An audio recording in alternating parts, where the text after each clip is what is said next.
তো সকাল সকাল শুরু করে দিয়েছি টিফিন করার জন্য আয়োজন। তো আজকে কাজে যাচ্ছিলাম, তো ভাবলাম কি করব, তো আলু পেঁয়াজ দিয়ে একটু আলু পেঁয়াজের ঝাল করে নিয়েছিলাম। তো দেখো আলুগুলো লম্বা লম্বা করে পেঁয়াজগুলো কেটে প্রথমে কালো জিরে দিয়ে ওর মধ্যে পেঁয়াজ লঙ্কা আদা দিয়ে একটু ভেজে নিয়ে তারপরে একটু টমেটো দিয়ে নুন হলুদ আর অল্প পরিমাণে লঙ্কা গুঁড়ো দিয়ে ভালো করে নাড়িয়ে চাড়িয়ে নিয়েছিলাম। তারপর জল ঢেলে দিয়ে ফুটিয়ে নিয়েছিলাম।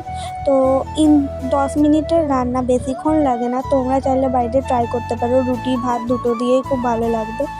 তো দেখতে দেখতে দেখো আমি যে রুটিটা বানিয়েছিলাম ওটা হঠাৎ গোল হয়ে গেছে, দেখে তো আমি কি খুশি হয়েছি। তো টিফিন প্যাক করে বেরিয়ে গেছিলাম তারপরে কাজে। আর আমার হাতটা কেটে গেছে, তাই জন্য দুটো ব্যান্ডেজও কিনে নিলাম। আর ওখানে গিয়ে আমি একটু মাথায় ক্যাপটা নিয়ে নিয়েছিলাম। আর এটা হচ্ছে দুপুরের ভিডিও, আমি দুপুরে বসেছিলাম ফ্রি, তাই জন্য ভালো মতো ভিডিও করে নিই, কারণ একটু টাইম পাওয়া যায় না।